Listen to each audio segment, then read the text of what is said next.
152쪽입니다. 152쪽. 그래도 태양은 이거. 저희 좀 진짜 빠르지 않나요? 오늘, 네, 맞아요. 오늘, 내일 하면은 끝나요. 비문학. 오늘은 숙제가 없는 걸로. 오늘은 숙제가 없는 걸로? 응. 비문학. 생각해볼게. 자, 152쪽 봐볼게요. 여기서는 지문은 그래도 짧은 편이라 금방 볼 것 같아요. 152쪽 봐볼게요. 이런 식으로 예술 작품은 거의 이제 적용하는 사진이나 그림이 나오거든요. 그래서 어떤 이제 성향인지 정리해두면서 이제 읽으시면 좋겠죠. 자, 첫 번째 문단 보자. 미술에서 키네틱 아트는 움직임을 의미하는 그리스어 키네티코스에서 유래한 말로 움직임을 중시하거나 그것을 주요 요소로 하는 예술 작품을 키네틱 아트라고 한대요. 키네틱 아트는 산업혁명에서 비롯한 대량 생산과 기술의 발달로 인해 급격하게 기계 문명 사회로 변화된 시기를 배경으로 출연했는데요. 이 키네틱이란 단어가 조형 예술에 최초로 사용된 것은 1920년대 일이래요. 키네틱 아트 작가들은 기계의 움직임을 예술적 요소로 수용하여 작품 전체나 일부를 움직이게 함으로써 창작 의도를 표현했다라는 거죠. 그러니까 그냥 멈춰져 있는 게 아니라 움직이게 만들었다라고 보시면 되겠죠. 그래서 이런 움직임은 바람이나 빛과 같은 외부적인 자연의 힘이나 동력 장치와 같은 내부적인 힘에 의해서 구현되었는데, 또한 대상을 사실적으로 재현하는 것이 아니라 추상적인 구조물처럼 보이도록 창작했다라는 거죠. 그래서 여러분 153쪽에 보면은, 사진 보면은 이게 뭐야 할 정도로 그런 이제 모형들이 보이잖아. 이런 게 이제 대표적인 키네틱 아트라고 생각을 하시면 되겠죠. 자, 이 키네틱 아트는 여기 잘 봐야 돼. 우연성과 비물질화를 중요한 조형 요소로 제시했는데요. 자, 먼저 우연성은 작품의 예측 불가능한 움직임을 통해 나타나는데, 여기에는 감상자의 움직임이나 위치 등에 의한 작품의 형태 변화도 포함된대요. 그리고 두 번째, 비물질화는 작품이 고정되지 않고 계속 움직이는 상태를 의미하는데요. 정지된 물체는 고정되어 있기 때문에 물질화되어 있는 반면에, 비물질화는 물체가 계속 움직여 물체의 형태가 고정되지 않는 특성과 관련되는데, 예를 들어 하면서 예시 나오네요. 뒤샹의 자전거 바퀴라는 작품이 있는데, 이거는 감상자가 손으로 직접 바퀴를 회전하도록 한 작품이래요. 이 작품에는 감상자가 바퀴를 돌리는 속도에 따라 바퀴살이 다양한 모습을 보이는 우연성과, 그리고 바퀴살이 고정되지 않고 움직이는 비물질화, 이렇게 두 가지 형태가 이렇게 나타난다라고 보시면 되겠죠.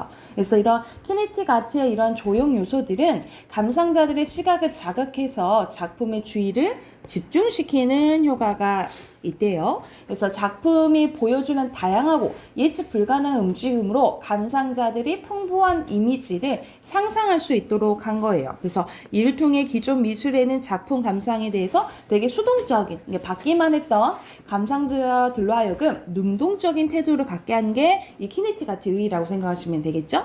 그래서 키네틱 아트는 작품의 움직임에 의미를 부여하고 작품과 감상자의 상호작용을 중시함으로써 다양한 실험적 예술의 길을 열어주었다라고 보면 되겠죠. 그래서 1960년대 들어서 키네틱 아트는 새로운 첨단 매체를 활용하여 변화무쌍한 움직임을 보여주는 비디오 아트, 레이저 아트, 그리고 홀로그래피 아트 등 예술에 출연하는, 이런 예술들이 출연하는 데 계기가 됐다라는 이제 내용이네요. 그래서 마지막으로 이제 키네틱 아트의 예술사적인 의의까지 나와 있다라고 보시면 됩니다.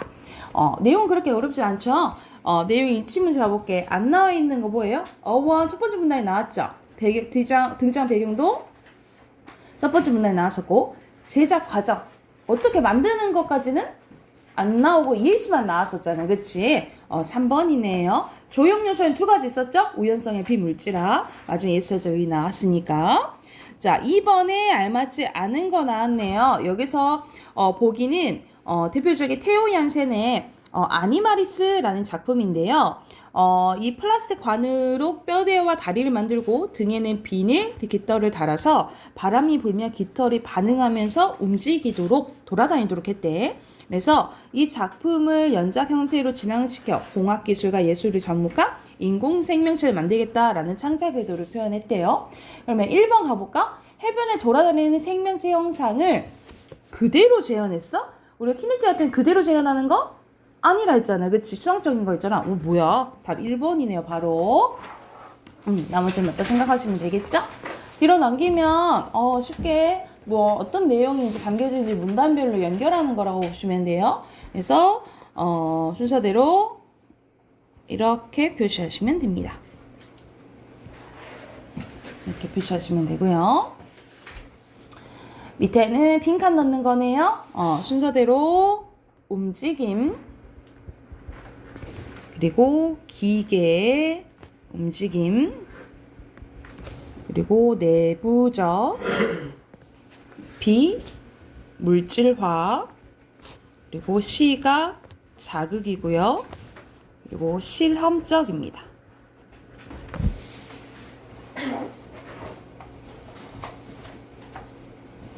됐나요? 자, 옆에 어휘 봐볼게요. 급격, 그리고 2번에 출현, 3번에 동력, 4번에 예측, 5번에 조형이고요. 고정 맞죠? 그리고 자극도 맞고, 그리고 여기서는 1인 뭐 이런 거 의문은 해야 되는 걸 얘기하잖아요. 그쵸? 그리고 원인이 아니고 원이 발음됐을 때가 결과지. 아니네요. OOXX예요. 두 번째 것도 봐볼게요. 여기서는 신라의 범종에 대해서 나오는데 이게 대표적으로 이 지칭하는 것들 봐봐 여러분 딱 2번 같은 문제가 딱 보이잖아. 2번에 그럼 바로 A, B, C, D, E가 뭔지를 보면서 이제 봐야겠죠.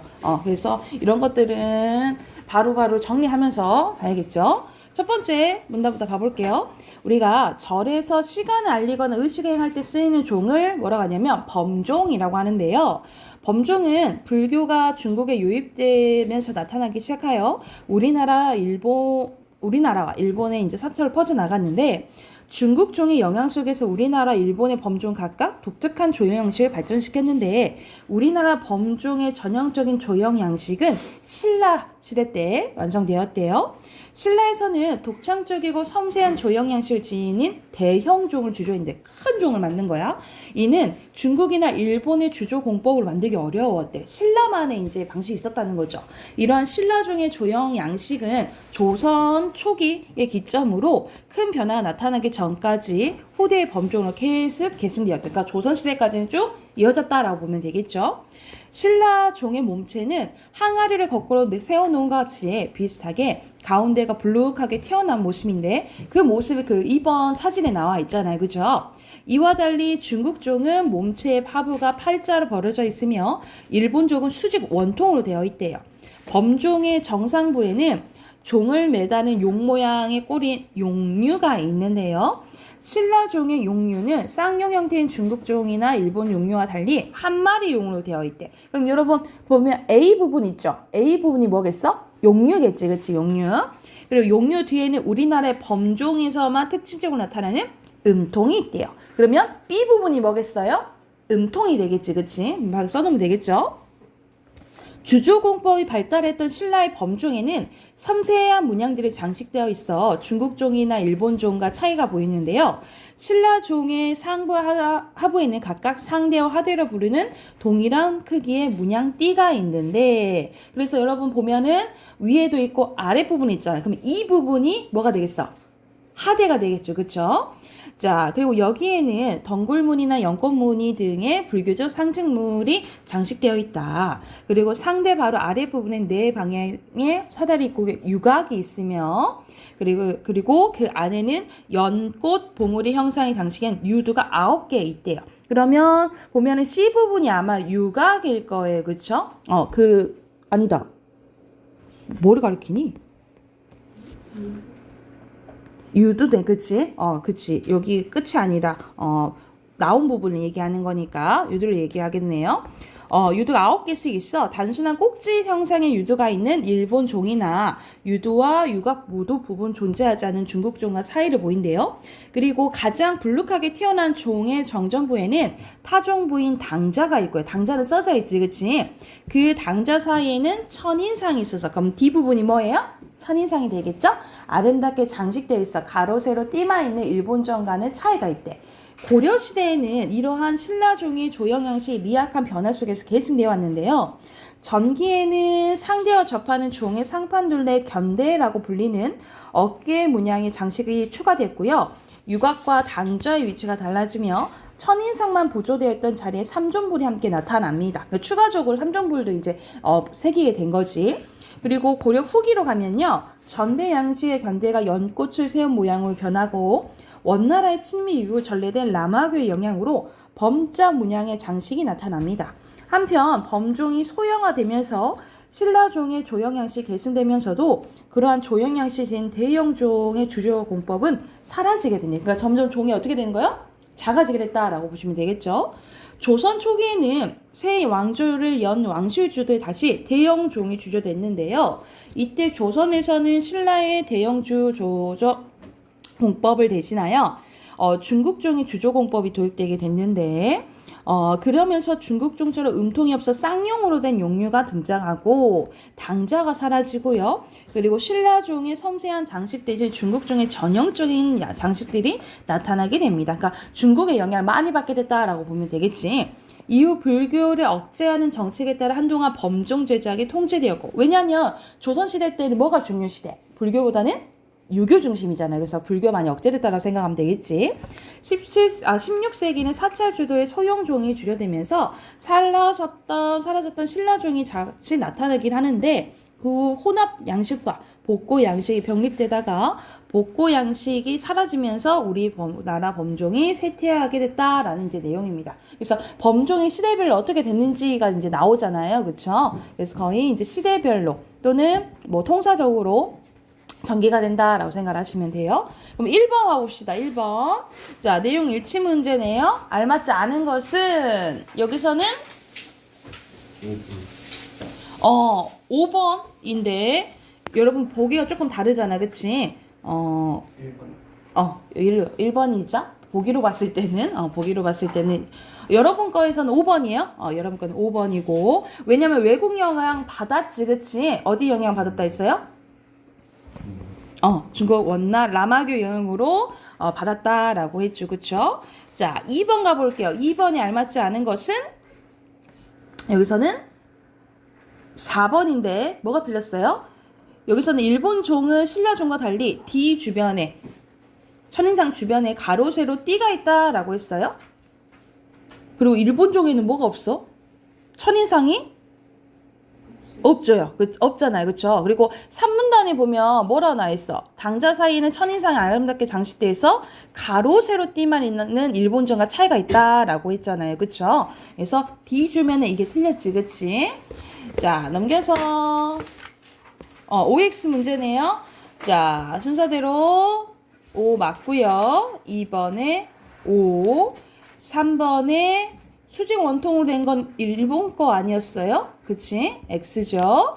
그리고 5, 그리고 5번에 대용종 아니죠? 공법 주로 사라졌다 했지, 그치? 6번에 뭐예요? 실로 주조 공법 사용 안 됐다 했잖아, 그치? X죠, 그쵸? 중국종의 주조 공법 도입됐다라고 생각하시면 되고요. 중국과 일본 범종과 비교해서 신라 범종의 몸체 모양이 어땠는지에 대한 내용 나오는데 바로 거기 문단 나오죠. 여기 이 문단 보면 되겠지. 그래서 중국 쪽은 몸체 하부가 여기 쓰시면 되겠죠. 팔자로 벌어져 있으며 일본 종은 수직 원통으로 되어 있으나 신라 종의 몸체는 뭐예요? 항아리를 거꾸로 세우는 것 같은 비슷하게 가운데가 불룩하게 튀어나오는 모습으로 되어 있다. 그래서 여기 이 문단의 첫 번째 문장이랑 두 번째 문장 참고해서 쓰시면 되겠죠. 됐을까요? 자, 밑에 빈칸 넣어볼게요. 3번에 자 여기서 신라 보네. 신라는 음통이 있다라고 보시면 되고요. 여러분 거는 신라의 범종 붙어 있잖아. 그치? 그래서 음통이 있고요. 그리고 항아리를 거꾸로 세워놓은 모양이고, 그리고 불교적, 연꽃, 봉우리 쓰시면 되고, 그리고 천인상이 있죠. 자, 두 번째는 중국입니다. 하부가 팔자로 벌어져 있다라고 했고, 마지막 일본 거는 수직 원통 모양이죠. 됐나요? 자, 오른쪽 가볼게요. 순서대로 미음, 그리고 들어오는 거니까 디귿, 그리고 부조, 리을, 문양은 문이죠? 기역, 그리고 니은입니다. 그리고 밑에는 미약, 견대, 범자, 그리고 억제, 계승입니다. 내일은 숙제 내지 말라고? 그래요. 이거는 오늘은 숙제 안 내줄게. 문학 펴봅시다. 138조. 오늘은 마지막 부분이에요. 138쪽 봐봅시다. 네. 네. 자, 같이 한번 봐봅시다. 민준아, 똑바로 허리 펴고. 자, 여기서는 윤선도의 만흥이라는 이제 작품인데 1수부터 이제 6수까지 있잖아요. 그쵸? 이런 수가 있다라는 거 보면은 자, 시조 중에 연시조라고 보시면 돼요. 우리가 시조 중에 조선시대 때 많이 썼던 시조 중에 연시조라고 보시면 되고, 그러니까 연시조도 똑같이 시조의 기본 형식은 다 가지고 있다라고 생각을 하시면 돼요. 바로바로 얘기해 볼까요? 형식 뭐야? 시조의 형식 몇 줄이에요? 3장. 그치, 3장 69 45자 내외의 글자 수예요. 그쵸? 그리고 몇 번 끊어 읽어요? 4번. 그렇지. 사음보에다가 몇 글자 몇 글자 반복되지? 3글자 4글자 4글자 4글자 반복돼서 3, 4조 음수율이라고 했죠. 그죠? 그리고 다 그런 건 아닌데 여기 봐봐. 다 그런 건 아니잖아. 어리석고 4글자 왔죠. 근데 여기서는 3글자 3글자 이렇게 오잖아. 그치? 그래서 종장에 우리가 첫 번째 장을 뭐라 그래? 초장, 중장, 종장이라고 하는데 종장의 첫 음보는 몇 글자로? 3글자, 삼음절이 온다라고, 이게 기본적인 형식이에요. 그래서 이 기본 형식이 잘 지켜지면 평시조라고 해요. 평시조. 이게 잘 지켜진 평시조라고 하고, 이게 하나 오면은 단시조고요. 이렇게 이거는 하나 온 게 아니고 몇 개 왔어? 여러 개 왔지? 이렇게 여러 개 오면 단시조라고 생각하시면 돼요. 이해됐을까요? 자, 그러면 이 윤선도의 이제 만흥은 대체적으로 어떤 내용인지 잠깐 보기 보고 본문 갈게요. 선생님 이런 식으로 보기 있으면 보기 보고 보라고 했어요. 자, 만흥은 유배 후 자신의 고향인 해남에 은거하던 작가가 아름다운 자연을 접하면서 느낀 감탄과 그 속에서 유유자적하며 지내는 삶의 흔치를 드러낸 연시조입니다. 이 작품에서 작가가 살아가는 공간과 세속적 가치가 지배하는 공간의 대립적 구도가 드러나는데 대조된다라고 생각하시면 되겠죠. 작가는 자기 자신을 낮추어 겸손하게 표현하면서도 자신의 현재 삶에 대해서 확고한 자부심이 드러난다라고 보시면 됩니다. 자, 그러면 본문 이제 내용 보면 첫 번째 일수부터 봐볼게요. 산수간, 산과 물이네, 그치? 그러니까 고로 나는 지금 어디에 있는 거예요? 자연에 있다라고 보면 되겠죠. 보통 강산, 산수 이런 거 보면 그게 자연이라고 생각하시면 돼요. 그럼 우리가 부분으로 전체를 나타내는 거니까 대유법 이렇게 보기도 하거든요. 그래서 산수간 바위 아래 띠집을 짓노라 하니 띠집은 여기서 띠집은 뭐라고 나와 있어요? 초가집이라고 나와 있죠. 그쵸? 그래서 얘는 이제 소박한 삶을 살고 있다라고 보면 되겠죠. 욕심 안 부리고. 자, 띠집을 짓노라 하니 그 모르는 남들은 뭐에 대해서 모르는? 자연에 대해서 모르는, 자연에 대해서 잘 모르는 사람들은 비웃는다 한다마는 날 비웃는다 라는 거예요. 그죠? 근데 어리석고 향함의 뜻은 내 분수인가 하노라 라고 나와 있네.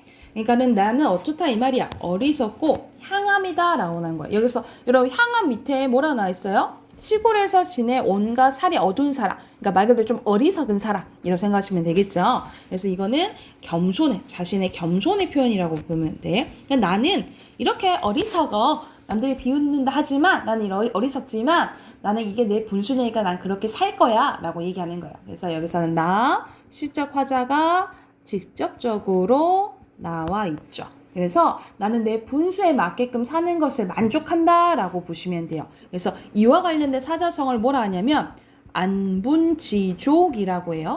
내 분수에 사는 것을 만족한다 이런 뜻이라고 생각을 하시면 됩니다. 보리밥 풋나무를 알맞게 먹은 후에 그러니까 이거 여기서도 되게 소박한 거예요. 소박하게 이제 먹죠. 바위끝 물가에서 실컷 노니니라 하고 지금 노는 게 나오네. 그치? 그래서 우리가 여유롭게 이렇게 즐기는 것을 유유자적 그리고 뭐 풍류 즐기는 거라 생각하시면 되겠죠. 그래서 이런 삶을 살고 있는 거예요. 자연 속에서. 그 밖에 연함은 일, 그 밖에 자연에서 노는 거 빼고 밖의 일 있죠. 그러면 이건 상반되는 거지. 이건 세속의 일을 얘기하는 거야. 부러워할 줄이 있으랴. 내가 그런 거 부러워한다 안 부러워한다? 안 부러워한다 라고 얘기하는 거야. 그래서 여기서는 일부러 의문 형식으로 표현한 서리법 쓰였다라고 보시면 되겠죠. 그래서 여기서는 자연에서 지금 속에서 즐기면서 사는 모습이 나온다라고 보시면 되겠죠. 와, 이제 뭐 술 한잔 하는지 차를 마시는지 모르겠지만 잔 하나 들고 혼자 앉아서 먼 산을 바라보니까 그립던 이미 온들 반가움이 이러하랴. 그러니까는 그립던 이미 오는 것만큼 지금 이 자연에서 즐기는 것이 엄청나게 좋다라고 얘기를 하는 거예요. 여기서도 서리법 쓰였고요. 그만큼 이제 자연 속 삶에 대한 만족감이 드러난다라고 보시면 되겠죠. 말씀도 웃음도 아니어도 못내 좋아하노라. 난 지금 너무 좋다라고 표현을 한 거야. 누가 삼공보다 낫다 하더니 삼공은 뭐라고 생각하시면 되냐면 우리가 벼슬 중에 가장 높은 게 뭐냐면 영이죠. 그 다음에 우이죠. 좌이죠. 그래서 이 삼정승을 얘기한다라고 생각하시면 돼요. 그러니까 벼슬을 얘기하는 거지. 이게 만승의 질가 이만하겠냐. 만승은 뭐라고 나와 있어요 옆에 여러분? 만개의 수레라고 해서 천자 거의 막 왕자리 있잖아요. 이 지위가 이만하겠냐. 그러니까는 나는 삼공 그리고 내가 천자가 돼도 여기만큼 좋지는 않다라고 얘기를 하는 거죠. 그쵸? 그래서 만승도 세모 칠게요. 그러니까 자연이 너무너무 좋은 거야. 여기도 설이죠. 이제야 생각하니 이 소부 서유가 야같더라. 생각해보니까 이 소부 허유라는 사람인데 중국에 이 사람은 왜 찍어놓으면 부귀 영화를 막 마다하고 이제 거절하고 자연에 기이해서 산 사람이 생각하시면 돼요. 이 사람이 되게 야같대. 이렇게 좋은 것을 그래서 거절했던 거지. 자기 혼자 즐기려고 이렇게 표현한 거라 생각을 하면 돼. 아마도 임천하능이 비길 곳이 없구나. 임천하능은 밑에 뭐라 나와 있어요? 자연 속에 즐기는 한가로운 흥취라고 보시면 돼요. 여기가 비길 곳이 없도록 너무 좋다라고 얘기를 하는 거야. 그래서 여기서는 또 자연 속에 즐기는 거고 내 성격을 게으르더니 하늘이 아시어. 내 성격이 게으른데 하늘이 아시어 인간 만사 인간의 세상의 일을 나한테 하나도 안 맡겼대. 그러니까 고로 뭔 말이야? 나 벼슬 해 안 해? 벼슬 안 한다. 그래서 여기서는 지금 윤선도가 유배와 쓴 거라 했잖아요. 그쵸? 그래서 세상 일을 안 맡겨서 다만 다툴 일 없는 강산을 지키라 하시도다. 나 자연 지킬래. 나 여기 분수에 맞게 살래 라고 얘기하는 거예요. 강산이 좋다 한들, 그래 자연 좋다 한들 내 분수로 누웠겠느냐. 아니다 이 말이야. 또 무슨 법 나왔어? 서리법 나왔죠. 그래서 이런 식으로 시조에는 비슷한 문장 구조가 반복되는 대구법이랑 서리법이 자주 나온다라고 생각하시면 돼요. 임금의 은혜를 더욱 아옵니다. 오, 임금에 대해서 감사함을 나타나네. 그래서 여기서 선생님이 알려줄게. 만약 자연에서, 우리가 시조에서는 자연에서 즐기는 게 많이 나오거든요. 자연에서 즐기면 우리가 강호 한정가라고 해요. 강호가 자연에 생각하면 돼. 그래서 한가롭게 즐기는 거. 그런 강호 한정가라고 많이 하는데, 근데 임금한테 감사함도 표현해. 그럼 뭐라고 하냐면 강호 가도라고 해요. 그러면 여기서는 임금에 대한 감사함도 나오잖아. 그러면 뭐라고 생각하면 돼? 강호 가도라고 생각하시면 되겠죠. 아무리 갖고자 해도 할 일이 없구나. 그래서 여기서는 임금의 은혜에 대해서 감사함이 드러난다라고 생각하시면 되겠죠. 그래서 여기서 밑에 주제 쓸게요. 주제는 자연에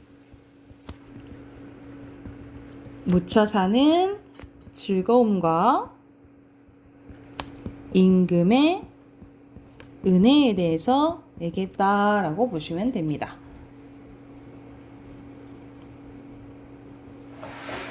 자, 그러면 썼으면 해당하는데 그 문제 풀고 140쪽 빈칸까지 넣어보세요.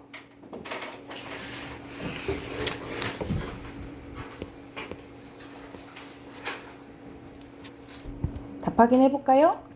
자, 1번 알맞지 않은 거죠. 1번에 어리석고 향함 내 성격을 게으르더니 자신에 대한 겸손함을 여러분 거랑 다르구나. 1번 봐보면 바위 아래 띠집과 그리고 바위 끝 물가는 공간적인 대립이에요. 바위 아래 띠집도 자연이고 바위 끝 물가도 뭐예요? 자연이잖아. 그치? 1번이 답이네요. 적절하지 않은 1번이에요. 자, 2번의 표현상은 딱 봐도 서리법이죠? 5번이고요. 3번은 이거 선생님 말해줘 버렸네. 그치? 안분지족입니다.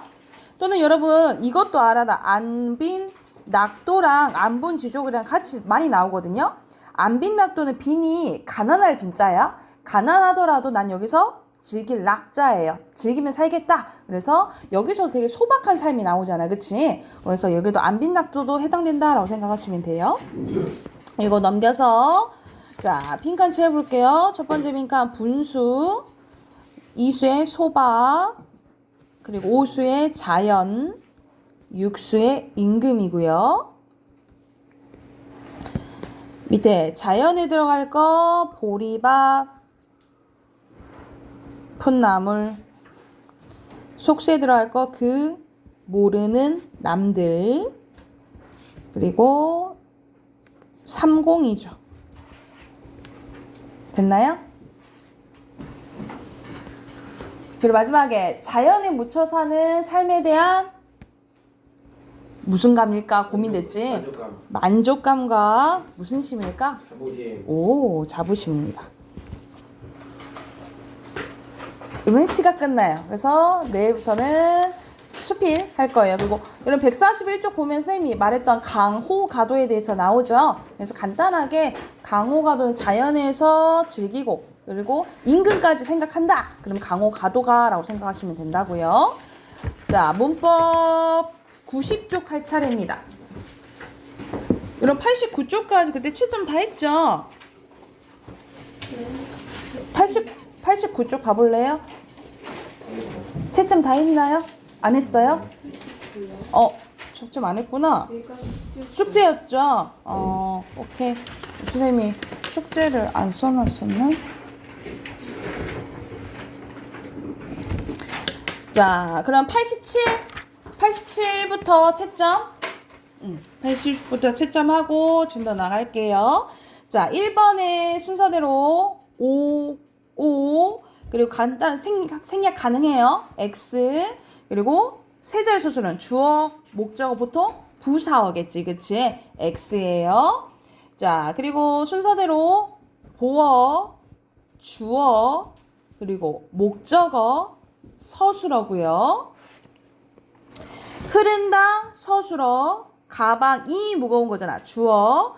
과학자가 보어, 요리를 목적어고요. 자, 순서대로 주어, 되다 아프니까 보어, 서술어죠. 그리고 주어, 음식을 하셨다는 거잖아. 목적어, 그리고 서술어입니다.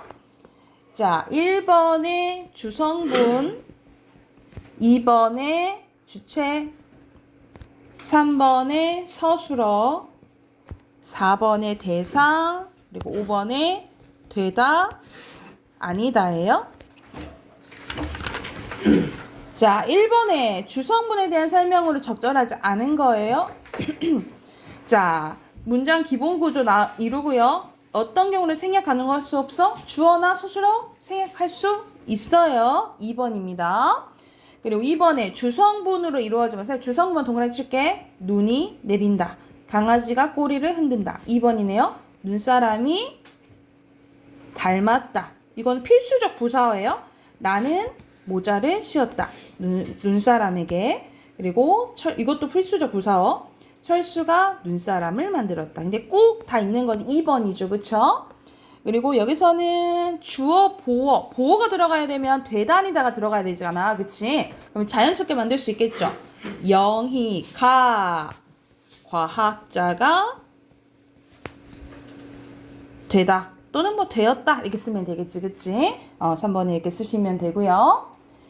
자, 4번 가볼게요. 주성분만 있어야 되고 어찌하다래. 어찌하다는 뭐가 와야 돼? 행동이니까. 동사가 와야 되겠죠. 그쵸? 동사가 들어가고 주어 외에 다른 성분이 하나가 꼭 또 필요하대요. 그러면 보통 목적어가 필요하겠지. 그치? 그러면 자, 동사 찾아보자. 동사. 그럼 3번 아니 4번이네. 근데 목적어 있는 것은 4번이죠? 4번에 4번이고요. 그리고 여기서 잘못된 거 서술어 정부에서 공원을 조성한 거지. 그래서 이것은 단체를 나타내는 보어가 아니라 주어입니다. 5번에 2번이고요. 자, 6번에 문장 성분이 다른 거. 내일 떡볶이를 먹는 거잖아. 목적어네. 영주는 영주가 숙제를 다 했다는 거지. 주어냐. 그럼 1번이 아니면 2번이겠네. 그치? 근데 연극의 주인공이 철수인 거죠. 이거 주어니까 답은 1번이네. 1번만 목적어고 나머지는 주어예요. 자, 7번 가볼게요. 문장 성분이 주어가 아닌 것은 5번이죠. 되다 앞이니까 보어지. 자, 8번 갈게요. 무엇이 어떠하다. 어떠하다는 상태니까 뭐가 와야 돼? 형용사가 와야 돼. 그럼 형용사는 2번. 시큼하다죠? 8번 2번이고요. 자, 여기서는 필요한 문장 성분을 얘기하는 거야. 불이하는 독립어니까 혼자 필요한 거 없죠? 누구세요도 마찬가지고 연계고. 자, 아니다는 어떻게 해야 돼요? 무엇이 아니다잖아. 그치? 그럼 주어랑 뭐가 필요해요? 보어가 필요하지? 두 개네요. 답 3번. 3번이고요. 자, 10번. 목적어가 없는 것은 연필을 빌려줄래? 공부를 한다. 노래를 좋아한다. 선물을 보냈다. 없는 거 4번이네요. 목적 없는 거. 그리고 11번에 도시가는 아니다 앞이니까 뭐예요? 보어지. 보충해주는 말이죠. 4번이고요. 자, 마지막 12번 가보자. 12번에 여기서는 되다 아니다 앞에 거 나와야 되잖아. 뭐 쓰면 돼? 어류가예요. 어류가. 자, 오늘 진도 나가보 90페이지입니다. 90페이지 봐볼게. 우리가 앞에서는 주성분 배웠고요. 주성분은 문장에서 꼭 필요한 성분이었고, 그래서 주어, 목적어, 보어, 서술로 배웠고, 오늘 할 부분은 부속 성분이랑 독립 성분이야. 그럼 오늘 문장 성분 끝나는 거야. 자, 부속 성분은 뭘 꾸며주냐면 주성분을 꾸며주는 성분을 부속 성분이라고 해요. 그래서 두 가지가 있는데 관형어와 부사어가 있다라고 생각하시면 됩니다. 먼저 관형어 봐볼게. 여러분 관형어 하면 뭐 기억하면 돼? 관형사. 관형사는 뭐 꾸며주죠? 주로 체언 꾸며주지. 그치? 체언은 뭔데? 주어 연전을 어디한다.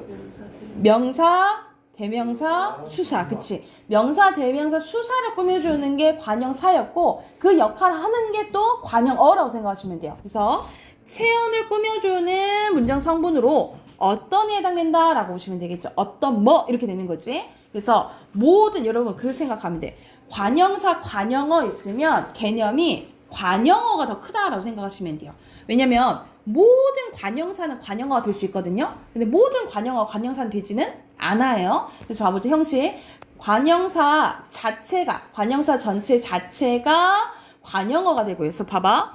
새 있잖아요. 새는 관형사인데 품사로 보면 관형사고 문장 성분으로 보면 옷을 꾸며주니까 뭐가 되는 거야? 관형어가 된다라고 생각하시면 돼요. 그래서 여러분 품사랑 문장 성분에 잘 구별할 줄 알아야 돼. 자, 그리고 체언의 관형격 조사 의. 관형격 조사는 의밖에 없어요. 의가 붙어져서 관형어가 또 만들어지는데 봐봐. 나의가 어떤 역할을 하고 있어요? 소원 꾸며주지, 그치? 그러면 나의 전체가 뭐라고? 관형어라고. 근데 품사로는 뭐야? 품사로는 이렇게 나눌 수 있지. 나는 대명사고 의는 조사죠, 그쵸? 그래서 이게 품사랑 문장 성분을 구별할 줄 알아야 된다고. 그리고 용언의 어간의 관형사형 어미. 여러분 관형사형 어미는 일시적으로 관형사를 만들어주는 역할을 하는 어미라고 생각하시면 돼요. 그래서 관형사형 어미 는, 은, 을, 던이 붙어서 만들어집니다. 그래서 여기서 보면 예쁜이 뭐 꾸며줘? 꽃 꾸며주는 거죠, 그쵸? 그래서 여기서는 니은이 이렇게 붙은 거지, 그치? 예쁘다는 원래는 품사가 뭐야? 형용사, 그치? 형용사죠. 품사는 형용사죠. 근데 여기서 역할을 뭐 역할하는 거예요? 관형, 역할한다라고 보시면 돼요. 그래서 이 문장 성분은 하는 역할을 잘 봐야 돼. 그래서 특징은 체언 없이 단독으로 쓸 수 없고요. 그리고 반드시 체언 앞에 놓여지는 게 관형어라고 보시면 됩니다. 왜냐하면 뒤에 있는 이런 체언을 꾸며줘야 하기 때문에 항상 관형은 어디 앞에 놓인다? 관형은 어디 앞에 놓인다? 체언 앞에 놓인다. 이렇게 생각하시면 되겠죠. 그리고 간단합니다. 체언 꾸미는 게 아닌 거, 그 외의 것을 꾸미면 다 부사어라고 생각하시면 돼요. 다 부사어예요.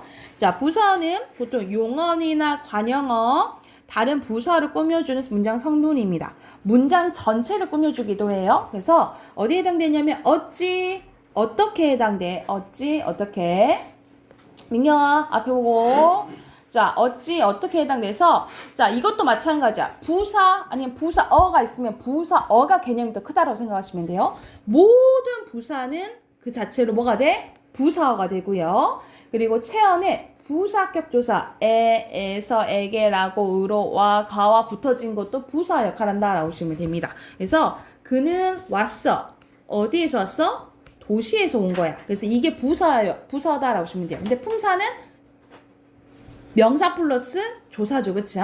이런 식으로 하는 역할을 봐야 되는 게 이 문장 성분이라고 보시면 돼요. 그리고 용언의 어간에 일시적으로 부사를 만들어주는 부사형 어미 개가 붙어서 만들어지기도 합니다. 자, 여기 봐봐. 빠르다는 원래 기본이 빠르다는 형용사잖아요. 그쵸? 품사는. 근데 여기서는 어떤 역할을 해? 개가 붙어서 달리다라는 서술어를 꾸며주죠. 그러면 이 역할하는 게 뭐라고?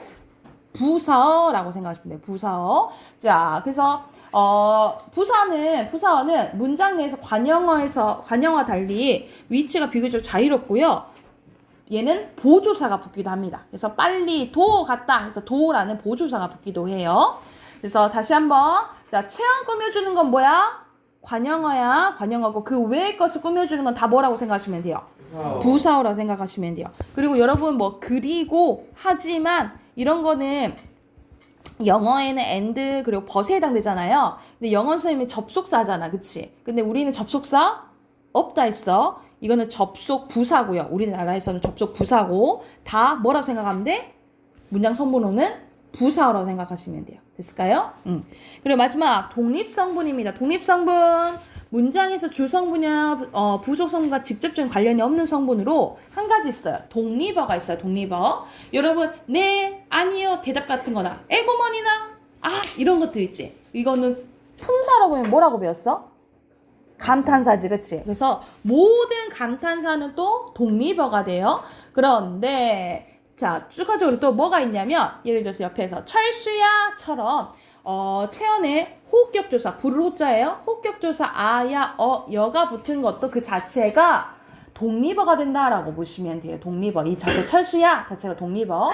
그리고 제시어나 표제어가 또 독립어가 되기도 하는데 뭐 사랑, 쉼표, 변하지 않는 영원한 것 이런 것들도 독립어가 된다라고 생각을 하시면 돼요. 간단하죠? 그래서 자 봐보자. 품사 한번 봐볼게. 예시 보면 밑에 품사로 보면 얘의 품사는 옷 꾸며주니까 관형사야. 그치? 근데 문장 성분을 보면 또 문장 성분도 그렇지. 문장 성분은 관형어겠죠. 그리고 노라는 기본형이 노랗다잖아. 그치? 그럼 품사는 뭐예요? 형용사죠. 그쵸? 형용사지만 하는 역할 보면 똑같이 옷을 꾸며주고 있지. 그치? 그러면 문장 성분은 또 뭐가 되는 거야? 관형어가 되는 거예요. 이해됐나요? 그래서 이렇게 품사랑 문장 성분 구별할 줄 알아야 된다고.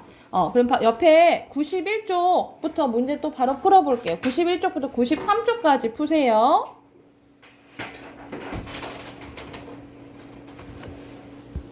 여러분 91쪽은 풀었죠? 91쪽만 우선 채점해 봅시다. 91쪽 채점해 볼게요. 자, 이제 순서대로 부속 성분에는 관형어, 부사어까지만 있지. X예요. 그리고 바뀌었지. 모든 관형사는 관형어가 될 수 있어. X고 밑에 3번에 여기서 3번에 부사는 주성분을 수식하는 역할을 모두 생략할 수 있어요. 필수적 부사어라는 게 있거든요. 예를 들어서 나는 닮았다 라는 거인데 너와 닮았다 이렇게 되겠지. 그치? 근데 너와가 꼭 필요하잖아. 이런 꼭 필요한 성분을 필수적 부사어라고 해요. 그래서 생략이 불가능할 때도 있어. X고요. 그리고 O입니다. 그리고 밑에 순서대로 디귿, 기역, 니은이고요.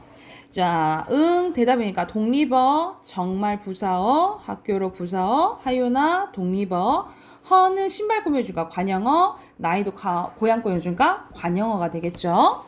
자, 여기서는 부속 성분이랑 독립 성분 찾고 성분 쓰래. 독립어죠.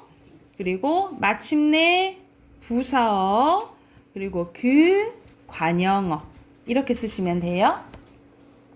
그리고 또 1번 부속 성분, 2번에 관형어, 그리고 3번에 용언, 그리고 4번에 독립어, 그리고 혹격이에요. 혹격. 자, 덜 푼 친구들 93쪽까지 숙제를 해오시고 그리고 오늘 틀린 단어 내일까지 써오세요. 내일 확인할게요.